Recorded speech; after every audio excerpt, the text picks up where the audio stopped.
हालांकि जिससे ईरान ने अपना पल्ला झाड़ लिया। कहते हैं कि ईरान ने पहले ही फोन करके अमेरिका को ये कह दिया था कि देखिए भाई साहब, मेरी बड़ी किरकिरी हो रही है, आपके एक बेस को मैं उड़ाऊंगा। वहां लोगों को पहले पता था कतर में। अब यहाँ पर कहते हैं कहीं ऐसा ही तो नहीं हो गया। यहाँ पर भी ये देखिए इतने सारे ये ट्रक गिनिए, यहाँ पे ये ट्रक 1 2 3 4 ये फोर्डो से निकलने वाले ट्रक हैं। 19 तारीख 20 तारीख को ये हमला किया गया है। 19 को इतने सारे ट्रक यूरेनियम लेकर अगर निकल गए होंगे तो फिर आपने हमला किस चीज किया? आपका इंटेलिजेंस क्या कर रहा था? मैं वही आपसे कह रहा हूँ कि ट्रंप ने ये देखिए ये सारे के सारे ट्रक निकल रहे हैं जी। ये ट्रक कुछ ना कुछ लेकर निकल रहे होंगे। वरना गए क्यों थे? पहली चीज। दूसरी चीज आपने करा ये, अच्छा ये फोटोग्राफ कहां से? ये फोटोग्राफ उनको, ये सैटेलाइट सैटेलाइट जी। मैक्सार को एक्सेस क्या यूएस को नहीं है? बिल्कुल है। ये जो सैटेलाइट है क्या हमें पहली बार पता लग रहा है? ये जब सैटेलाइट से देखा था तब यूएस को नहीं पता था। जब यूएस को पता था तो फिर वहां पे बम मारा। कल ये थ्योरी ना आ जाए कि इनको पता था वहां पे कुछ नहीं है, फिर भी इन्होंने मार दिया। ये देखिए ना, ये गेम। वैसे दिनेश एक और बात है बता दूं, इतने जो ट्रक है ना, तो मैंने एक कैलकुलेशन किया था कि सेंट्रीफ्यूजेस की कितने सेंट्रीफ्यूज थे वहाँ और एक ट्रक में कितने आ सकते हैं, और एक ट्रक में कितने आ सकते हैं। अगर उनको आप कैलकुलेट करते जितने ट्रक दिखाई दे रहे हैं इसमें सारे चले जाएंगे डिसमेंटल होके। 15 दिखाई दे रहे हैं सर, अगर मैं गिन रहा हूँ ये 15 के आसपास, 18-20 के आसपास, 18-20 के आसपास। हाँ, कुछ आगे होंगे। 100 चले आते हैं इसमें, मतलब एक में 100 को आप रख सकते हैं डिसमेंटल करके, क्योंकि आपकी बाकी तंत्र आप नहीं हटाएंगे, आप सेंट्रीफ्यूजेस हटाएंगे, रोटर्स हटाएंगे, और जो उसके इलेक्ट्रॉनिक्स है वो हटा के ले जाएंगे। मतलब एक ट्रक में आप 100 ले जा सकते हैं। तो एक ट्रक मिलिट्री ट्रक बहुत ज्यादा है, ज्यादा भेज दिए लगता है। 100 के साथ 3000 थे ना। अच्छा 3000 थे। ओह अच्छा। तो फिर ये तो ज्यादातर तो यहाँ से ले ही गए थे वो। फिर वो अब बात रही यूरेनियम की, अब उसकी भी थोड़ी बात। मैक्सार तो सबसे पहले अमेरिका को ही पता चला होगा। मैक्सार का पहला एक्सेस तो अमेरिका को ये दे रहा है। यही तो विरोधाभास है जो आप कह रहे हैं कि हो क्या रहा है, वाकई में हो क्या रहा है, क्योंकि हम लोग भी तो इंटरप्रेट करके बता रहे हैं। तो ये मैक्सर के पास ये है और पब्लिक डोमेन में आ गई, तो क्या उनकी मिलिट्री डोमेन में नहीं गई होगी? मिलिट्री डोमेन में गई होगी, और इसीलिए कहा जा रहा है प्रतिशोध में जो होता है वो भविष्यवाणी आज आगे आपको घटित होती हुई दिखाई देती है। मेजर गौरव आर्य कह रहे हैं कि ये जो साहब आज कह रहे हैं ना कि रिजीम चेंज से हमारा कोई लेना देना, आज से हफ्ते भर बाद या 14 दिन बाद हो सकता है वो ये कहते दिखाई दे कि रिजीम चेंज हमारा मकसद था, वरना वो अपना फेस सेविंग कैसे करेंगे? इन्होंने अपनी बात मानी है। हाँ, ईरान इजराइल के बीच 12 दिन की जंग के बाद सीज फायर के बावजूद तनाव जारी। इजराइल ने तेहरान में रेडार साइट पर हवाई हमले किए। ईरानी मीडिया कह रहा है अटैक के बाद मौके पर 3 धमाकों की आवाज आई। इजरायली सेना ने हमलों की पुष्टि की है। ईरान ने पहले सीज फायर तोड़ा, नेतन्याहू ने कहा है सीज फायर तोड़ने के जवाब में हमला जरूरी है, नेतन्याहू ने कहा। ईरानी राष्ट्रपति मसूद पेज़ेश्कियान का बड़ा बयान। चीज कहना चाहूंगा रेडार पे। ये जो रेडार मारा है कुछ सिंपल रेडार नहीं था। ये VHF वाला रेडार था जो वेरी हाई फ्रीक्वेंसी। हाँ, वेरी हाई फ्रीक्वेंसी। क्यों कह रहा हूँ, ये स्टेल्थ फाइटर्स को लोकेट कर लेता, अर्ली वार्निंग देता है। अच्छा, ये रेडार कोई मामूली रेडार नहीं है। अब आप घटनाक्रम को जोड़िए, इधर से निकल गया माल, क्या निकल गया? यूरेनियम निकल गया। और उधर स्टेल्थ फाइटर इन लोगों ने देख लिया था। इसका मतलब ये रेडार अगर वहां एक्टिव था, ये एक रेडार है रेजोनेंस रशियन, उसके उस पर बना हुआ है, और ये गादर रडार है। तो मतलब इन्होंने वक्त से देख लिया था बॉम्बर आ रहे हैं, लेकिन उसमें रेजोल्यूशन नहीं होता है मारने का। अच्छा, देख तो लेता है, देख ले तो अलर्ट तो कर ही दिया। 1100 किलोमीटर दे सकता है, 300 किलोमीटर की। आप ये कह रहे हैं कि उधर से बॉम्बर्स ने उड़ान भरी, इधर इनको पता चल गया कि बॉम्बर्स आ रहे हैं, इन्होंने टाइम रहते यूरेनियम वहां से खाली किया और वहां पर फिर बॉम्ब गिरे तो क्या हासिल होगा? ओ, तो ये है बड़ी तस्वीर, इसको समझिए। अगली खबर देखिए, सीज फायर के बाद तेल अवीव में जश्न का माहौल। इजरायली पीएम का लोगों ने किया स्वागत, जोरदार स्वागत। लोगों ने नेतन्याहू को विक्ट्री साइन दिखाए। सीज फायर के बाद नेतन्याहू का राष्ट्र संबोधन पीढ़ियों तक याद रखी जाएगी जीत। बोले अगर ईरान पर कार्रवाई नहीं होती तो इजराइल को विनाश के खतरे का सामना करना पड़ता। देखिए ये बात तो तय है कि जो आज होने वाला था उसको कुछ महीनों या कुछ समय के लिए टाल तो दिया है इजराइल ने, लेकिन इजराइल इस बात से बड़ा नाखुश होगा कि एक अमेरिका गया भी और उसने काम, एक तो एहसान का बिल भी फाड़ दिया, काम भी नहीं किया, दूसरे रिजीम चेंज को लेकर क्लियर मना भी कर रहा है कि हम रिजीम चेंज के तो ऑब्जेक्टिव ही नहीं था। भाई हम बार बार दिनेश भाई क्या बात करते हैं, इंटेंट और कैपेबिलिटी की बात करते हैं जी। आपने कैपेबिलिटी उनकी ज्यादा डैमेज नहीं करी, इंटेंट उनका वैसे का वैसा ही है, तो आपने हासिल क्या करा? अब इसका एक ही तरीका है, एक तरीका है कि इस बार ईरान के अंदर जाओ और फिर काम या तो मत जाओ, और अगर जाओ तो फिर काम पूरा करके आओ। ये आधा अधूरा काम छोड़ के मत आओ कि वहां पे आसिम मुनीर ने फोन कर, अरे सर आप नोबेल प्राइज वाली बात भूल गए क्या?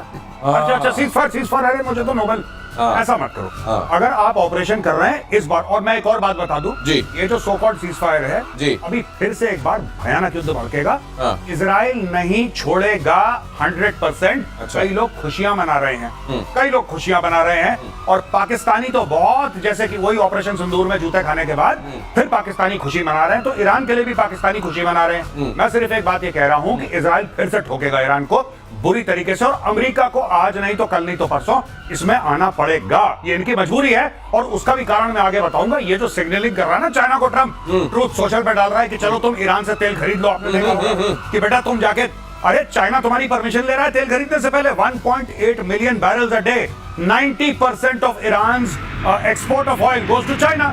चाइना आपकी परमिशन कब मांग रहा है ट्रम्प साहब? चाइना तो खरीद रहा है धड़ल्ले से। ये कह रहे हैं कि तुम ईरान से खरीदो, भाई मुझसे भी खरीद लेना। अच्छा अच्छा अच्छा अच्छा, ये उस तरह की बात हो गई। अपना बिल फाड़ रहा है ये आपने एक तो अपना बिल फाड़ रहा है, और साथ में ये भी कह रहा है कि आज मैं सूर्य को पूर्व से उगने की इजाजत देता हूँ। पूछ कौन रहा है आपसे? सीज फायर के बाद ईरान में भी जीत का जश्न। तेहरान में लोगों का सड़कों पर जश्न, पोस्टर बैनर झंडे लेकर सड़कों पर उतरे लोग, इजराइल को युद्ध में हराने का दावा। ये देखिए, ये मैं ये सोच रहा हूँ कि हारा कौन है इस युद्ध में? नहीं, देखिए मैं एक बात बताऊं आपको, ये बिल्कुल पाकिस्तानी चीज हो रही है ईरान के अंदर। हर जगह पोस्टर लगवा दो, ईरानी कह रहे हैं हम पे हमला हो गया, ईरानी हर जगह गिड़गिड़ा रहे हैं, यूनाइटेड नेशंस में कह रहे हैं कि रोको रोको रोको, सब जगह रोको रोको, हाथ पैर जोड़ रहे हैं, फिर कह रहे हैं हम जीत गए जीत गए। ये पाकिस्तानी ब्लड है थोड़ा बहुत इनमें, मैं बता नहीं, लेकिन मेरे को एक चीज लग रही है सर, ज्यादा नहीं है, ज्यादा नहीं। नेबर का असर है। नेबर का परमित श्रीवास्तव, मैं एक ऐसे लड़के को जानता हूँ जो फेल हो जाता था, सप्लीमेंट्री आती थी उसकी, तो जाके पड़ोसियों को पहले मिठाइयां बांटना शुरू कर देता था। मैंने पूछा क्यों? बोले मार्कशीट देख लेना शुरू कर दें। ये अगली खबर देखिए, सीज फायर के बाद इजराइल के सुरक्षा मंत्री का बड़ा बयान। इजराइल को दुश्मनों के खिलाफ नर्क का दरवाजा खोल देना चाहिए। खोल देना चाहिए मतलब अभी तक खोला नहीं है, ये वहां पे रियलाइजेशन है कि जो काम था वो अधूरा रह गया। अधूरा तो है, बिल्कुल सही कह रहे हैं। बेन ग्विर इतमार ने ईरान में सत्ता परिवर्तन की वकालत की। पीएम नेतन्याहू के बेहद करीब बेन ग्विर इतमार कह रहे हैं सत्ता परिवर्तन होना चाहिए। ट्रम्प कह रहे हैं सत्ता परिवर्तन से तो अराजकता आ जाती नहीं, और ट्रम्प एक बार ये कह रहे हैं कि अराजकता आ जाते हैं, दूसरी बार कहते हैं मेक ईरान ग्रेट अगेन।